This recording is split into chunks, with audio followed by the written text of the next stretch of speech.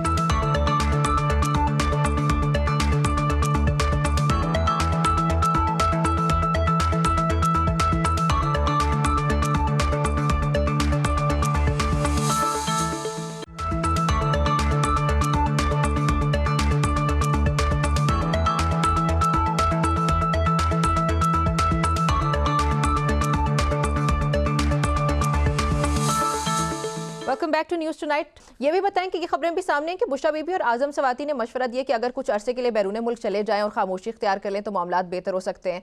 और अभी भी इवन ये कहा जा रहा है, शायद कई हलकों से ये खबरें सामने आती हैं कि अभी भी शायद इमरान खान को कन्विंस किया जाए और ये कन्विंस करने में ज़्यादा किरदार बुशरा बीबी साहिबा का हो सकता है।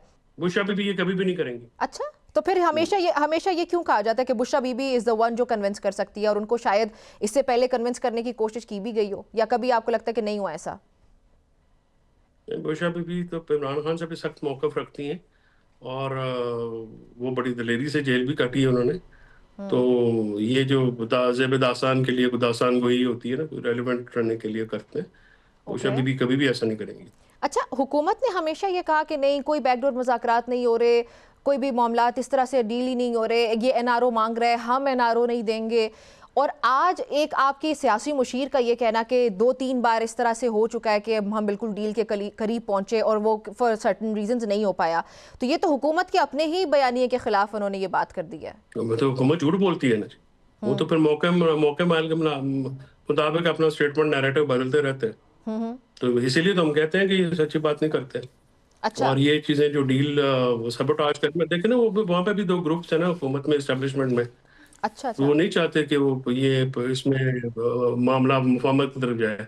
और पीटीआई में भी दो ग्रुप हैं, कुछ मुफाहमत चाहते हैं हम, और जिसमें ज़ाहिर फैमिली भी है, और जो सुहेल अफरीदी जैसे या आईएसएफ के जो हमारे लड़के हैं या वो लीडरान हैं, वो कहते हैं कि जी हम लड़ भिड़ के ये करेंगे।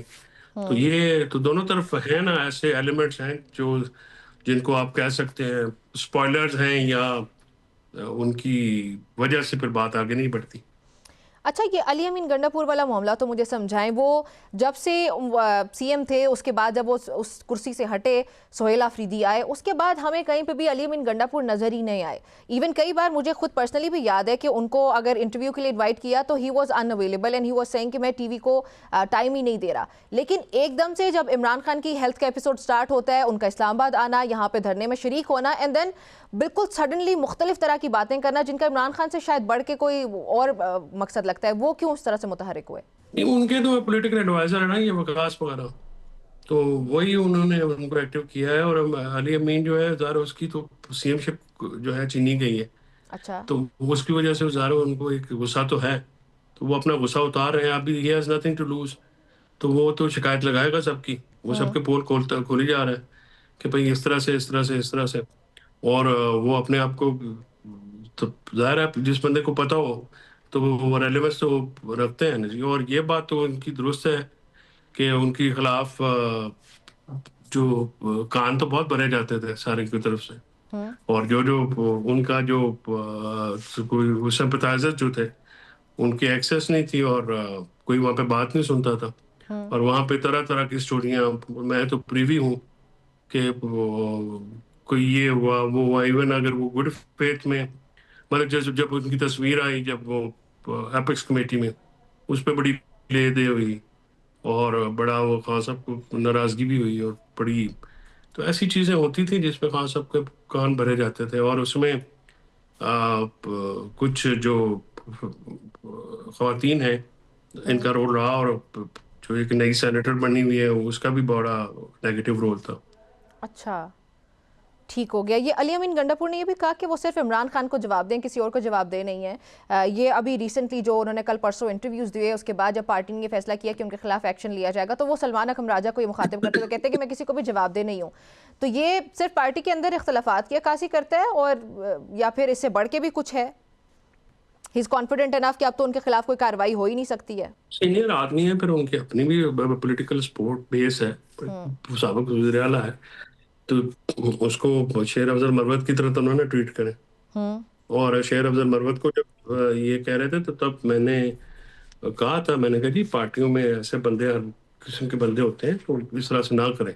हम्म। पार्टियों में ये जेल के अंदर बैठ के आप किसी को इंडक्ट करें, किसी को सैक करें, ये तो मुनासिब बात नहीं है। हर बंदे की अपनी यूटिलिटी होती है, हम्म। तो सबको साथ लेकर चलना पड़ता है। लेकिन प्रॉब्लम ये है कि इस वक्त जो पर्ची लीडरशिप है वो किसी को साथ लेके चल नहीं सकते, अच्छा। तो प्रॉब्लम रहता है हमेशा। तो अच्छा ये। वो देखे ना, पॉलिटिकल पार्टी पूरी सोसाइटी की रिफ्लेक्शन होती है ना, हम्म। डिफरेंट थॉट के लोग होते हैं, उसको सबको लेके साथ में चलना होता है। और दूसरा सारा हर कोई पीटीआई में इमरान खान की वजह से है, किसी और वजह से तो है नहीं।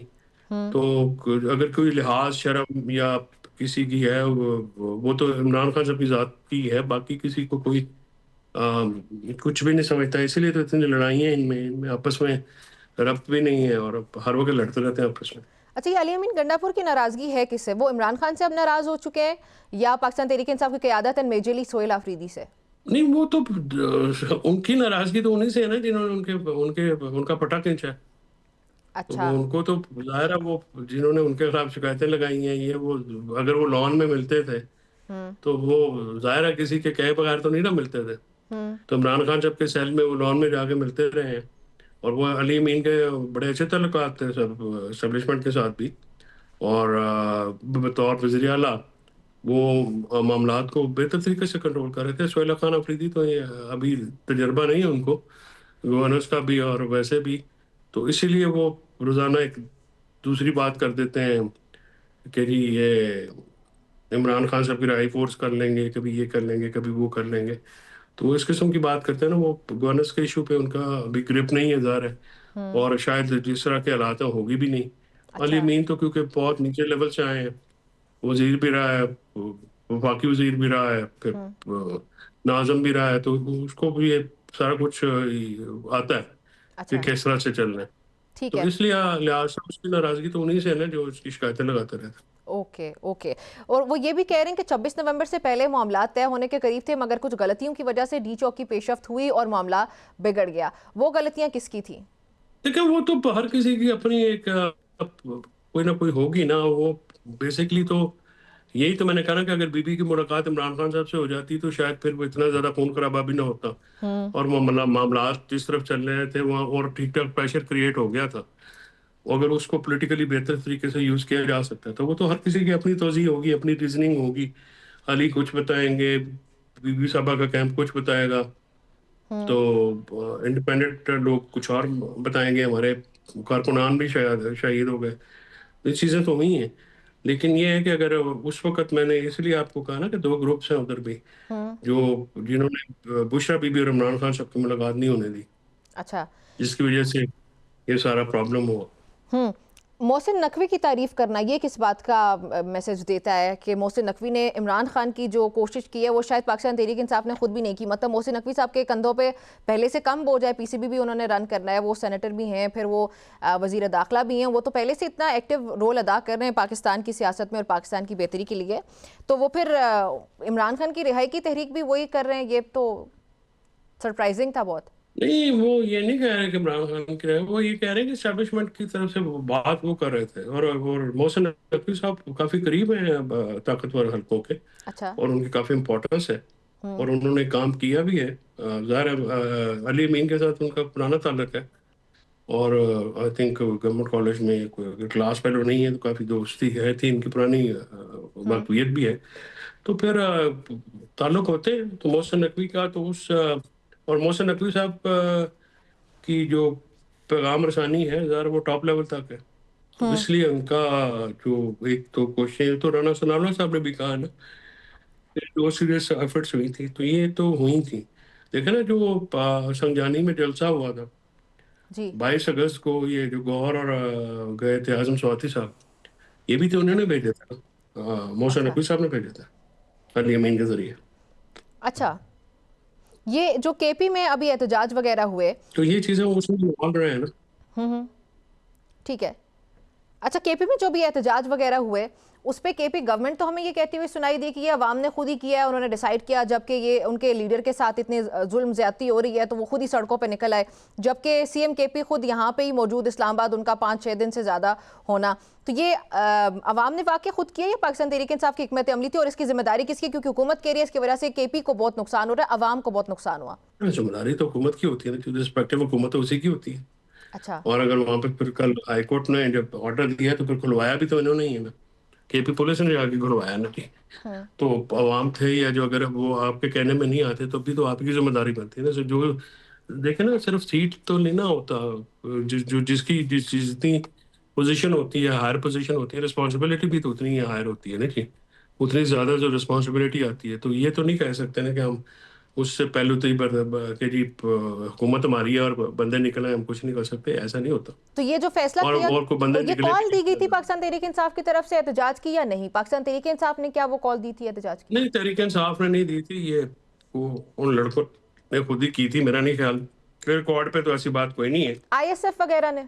हाँ, वो जो आईएसएफ हैं वो सारे लड़के हैं, वो जो एक जो है स्टूडेंट ना, हाँ, फेडरेशन। ज्यादा तो आईएसएफ के लड़के ही थे। हम्म।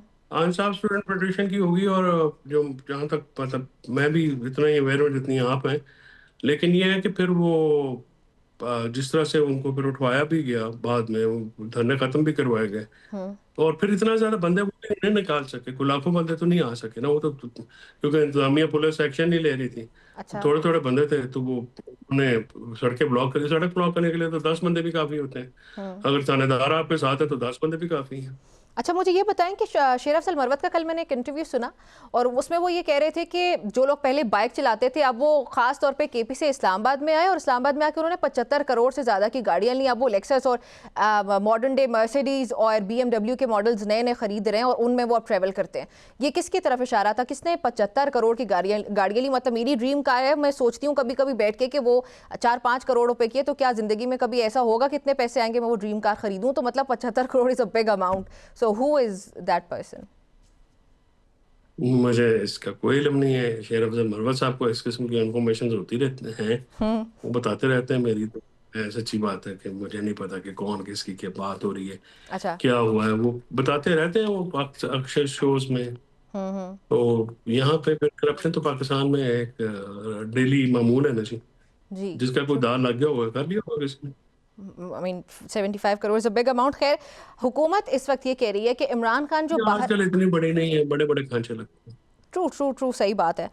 आज हुकूमत ये कह रही है कि पाकिस्तान तहरीक इंसाफ खुद ही अगर इमरान खान को बाहर लाना चाहती तो वो ले आती। आज तक इमरान खान अगर बाहर नहीं आए तो उसकी रिस्पॉन्सिबिलिटी हम पे नहीं, पाकिस्तान तहरीक इंसाफ पे खुद जाती है, क्योंकि अगर ये बाहर ले आते हैं तो इनकी अपनी दुकानें बंद हो जाएंगी और आपकी क़यादत कभी भी इमरान खान को बाहर नहीं आने देगी।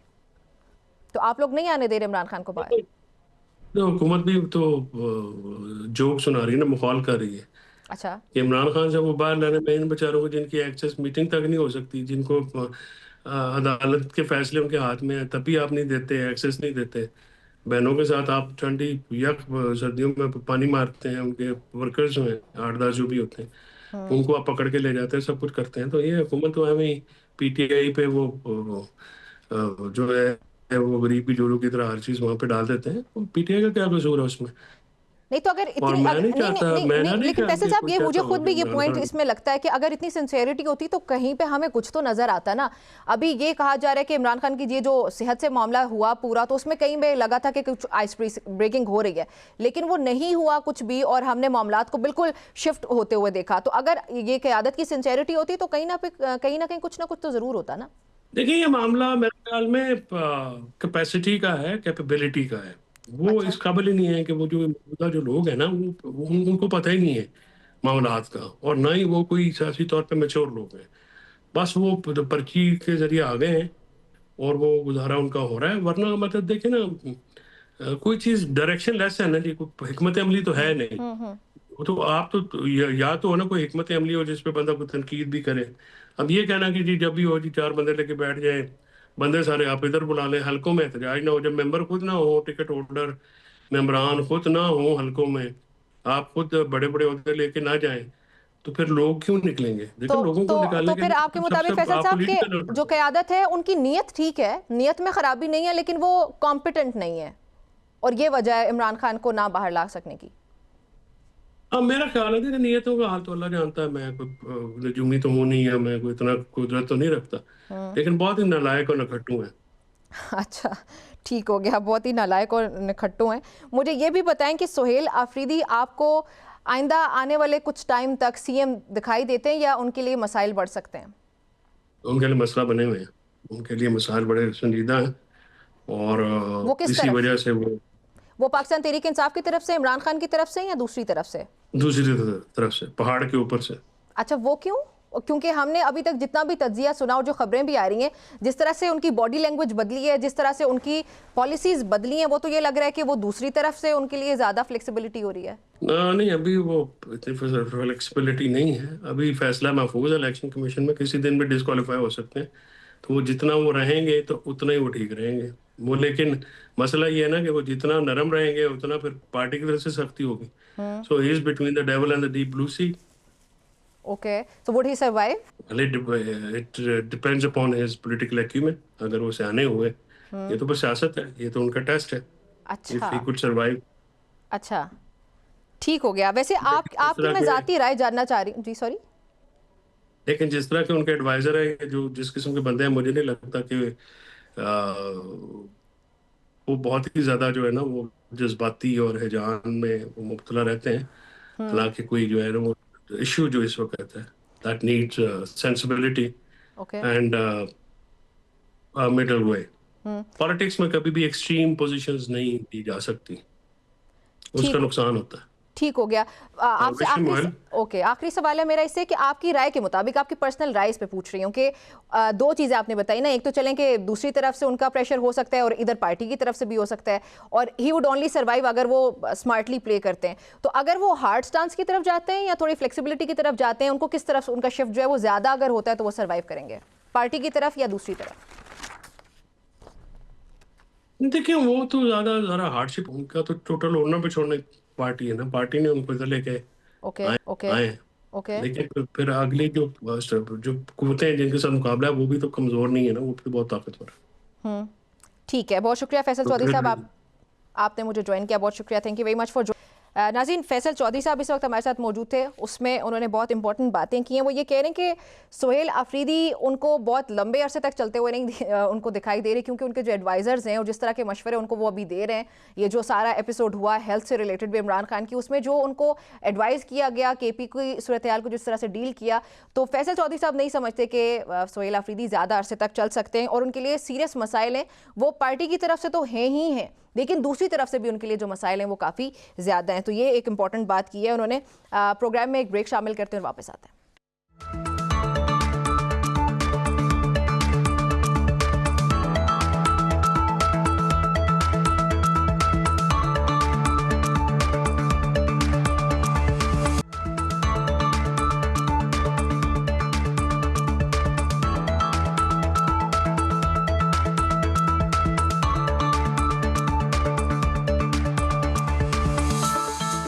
Welcome back to news tonight. एक तरफ बहरी बेड़े आगे बढ़ रहे हैं, अब नए हरमुज़ में मिसाइल मशकें हो रही हैं, दूसरी तरफ जिनेवा में सिफारती मेज़ पर मुसव्विदों का तबादला हो रहा है। ये है वो मुतज़ाद मंजरनामा जिसमें ईरान और अमरीका के दरमियान ओमान की सालिसी से मुज़ाकरात का दूसरा दौर मुकम्मल हुआ। ईरान और अमरीका के दरमियान जौहरी तनाज़ा एक बार फिर आलमी तवज्जो का मरकज़ बन चुका है। मंगल 17 फरवरी को जिनेवा में ओमान की सालिसी में होने वाले मुज़ाकरात के दूसरे दौर के बाद ऐसे बयानात सामने आए हैं जो बैक वक्त उम्मीद भी दिलाते हैं और तशवीश भी बढ़ाते हैं। अमेरिकी नायब सदर JD वेंस ने मुज़ाकरात को कुछ हवालों से मस्बत करार दिया, मगर साथ ही वाज़े किया कि ईरान अभी तक सदर डोनाल्ड ट्रंप की बाज रेड लाइंस तस्लीम करने के लिए तैयार नहीं। उनके मुताबिक अमेरिका सिफारतकारी का रास्ता जारी रखेगा, मगर अगर ये रास्ता नाकाम हुआ तो हतमी फैसला प्रेसिडेंट डोनाल्ड ट्रंप ही करेंगे। यह बयान दरअसल वाशिंगटन की हिकमत अमली, उनकी स्ट्रेटजी को जाहिर करता है। मुज़ाकरात जारी रखो मगर अस्करी ऑप्शन मेज से मत हटाओ। मुज़ाकरात के बाद अब्बास अरागची ने सरकारी टीवी से गुफ्तगू करते हुए कहा, आखिरकार हम रहनुमा उसूलों के एक मजमूए पर वसी इत्तेफाक राय तक पहुंचने में कामयाब हो गए, जिनकी बुनियाद पर हम आगे बढ़ेंगे और मुमकिना मुआहदे के मतन पर काम शुरू करेंगे। उन्होंने कहा कि रवा माह ओमान में होने वाले पहले दौर के मुकाबले में अच्छी पेशरफ्त हुई है और अब हमारे सामने एक वाज़ेह रास्ता मौजूद है जो मेरे ख्याल में मस्बत पेशरफ्त है। अलबत्ता उन्होंने तस्लीम किया कि दोनों ममालिक के दरमियान इख्तलाफात कम करने में वक्त लगेगा।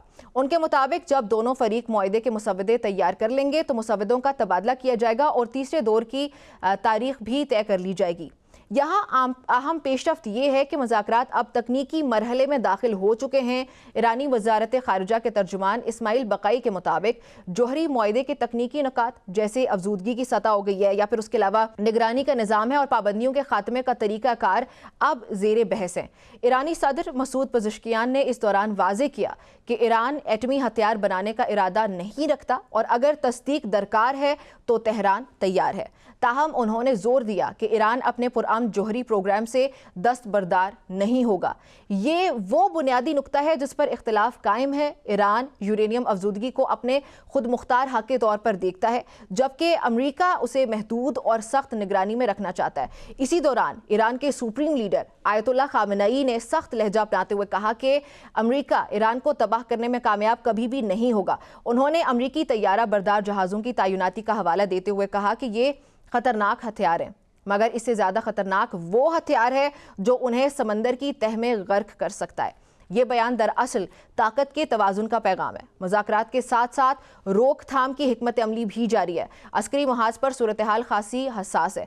अमरीका ने खलीज में अपनी मौजूदगी मजीद मजबूत कर दी है। ये मुज़ाकरात ऐसे वक्त में हो रहे हैं जब खलीज में कशीदगी उरूज पर है। अमरीका ने खित्ते में 2 तैयारा बरदार बहरी जहाज़ तैनात कर रखे हैं। पहला USS अब्राहम लिंकन जिस पर तकरीबन 80 तैयारे मौजूद है। इतवार तक ईरानी साहिल से तकरीबन 700 किलोमीटर के फासले पर मौजूद था। अमरीकी ज़राए अबलाग के मुताबिक पेंटागन ऐसे अस्करी मंसूबों पर भी काम कर रहा है जो मुज़ाकरात की नाकामी की सूरत में कई हफ्तों तक जारी रहने वाली कार्रवाइयों का अहाता करते हैं। जवाब में ईरान ने आबनाए हरमुज़ में पासदारान इनकलाब के जरिए फौजी मशकें की। आबनाए हरमुज़ दुनिया की तेल सप्लाई का एक बड़ा रास्ता है और यहाँ किसी भी किस्म की कशीदगी आलमी मंडियों को बहुत बड़ी हद तक मुतासिर कर सकती है। अगरचे बाद में ईरान ने जज्बा खैर सगाली के तहत मशकें आरजी तौर पर रोकने का ऐलान भी किया। ये सूरत हाल बज़ाहिर एक क्लासिकल पावर गेम की अक्कासी करती है। मेज़ पर मुज़ाकरात हो रहे हैं, मैदान में तैयारी हो रही है। तो यहाँ पे मेरा सवाल ये कि ओमान का किरदार यहाँ पे कितना मौसर होगा। ओमान के वज़ीर ख़ारिजा बदर सईदी ने कहा कि अभी बहुत काम बाकी है, मगर अगले मरहले के लिए वाज़ेह इक़दामात तय पा गए हैं। ओमान कई बरसों से तेहरान और वाशिंगटन के दरमियान एक काबिल एतमाद सालिस के तौर पर काम करता रहा है और यही चैनल इस वक्त भी फ़ौल है। अहम बात यह है कि दोनों फरीक मुकम्मल तातुल की कैफियत से निकल आए हैं। गुज़िश्ता बरस इजराइल और ईरान के दरमियान कशीदगी के बाद मुज़ाकरात का अमल रुक गया था, मगर अब दोबारा बहाल होना खुद एक बहुत बड़ी पेशरफ्त है। लेकिन खतरात वहीं पर बरकरार भी दिखाई देते हैं। पाबंदियों का खात्मा, यूरेनियम अफजूदगी की हद और बैनुल-अक़वामी एटमी तवानाई एजेंसी की निगरानी, ये 3 बड़े नुकात हैं जिन पर इत्तफाक होना इस वक्त बाकी है। अगर मुआहिदा हो जाता है तो खित्ते में कशीदगी कम हो सकती है, तेल की आलमी मंडी में इस्तेहकाम आ सकता है, ईरान पर मुआशी दबाव भी कम हो सकता है। लेकिन अगर मुज़ाकरात लेट्स से के कामयाब नहीं होते, अगर मुज़ाकरात नाकाम हुए तो अस्करी तसादुम का खतरा बढ़ सकता है। आबनाए हरमुज़ में कशीदगी आलमी सप्लाई चेन को मुतासिर कर सकती है। मशरिक़ वस्ता में एक नया बहरान जन्म ले सकता है। फिलहाल सिफारतकारी जिंदा है मगर दबाव भी बरकरार है। ये एक नाजुक तवाज़ुन है जहां एक गलत कदम पूरे खित्ते को अदम इस्तेहकाम की तरफ धकेल सकता है। आने वाले हफ्ते फैसला कुन होंगे। क्या दोनों फरीक अपनी रेड लाइंस में लचक दिखाएंगे? क्या ओमान एक बार फिर खामोश सिफारतकारी के ज़रिए मुमकिन बना पाएगा या धमकियों की जुबान गालिब आ जाएगी? ये मामला सिर्फ 2 मुल्कों का नहीं, ये आलमी अमन, तवानाई की मंडियों और मशरिक़ वस्ता के मुस्तकबिल का सवाल है। हम इस पेशरफ्त पर मुसलसल नजर रखेंगे और आपको भी उससे मुसलसल आगाह करते रहेंगे। आज के न्यूज़ टुनाइट से इतना ही। मुझे इजाजत दीजिए। अल्लाह हाफ़िज़।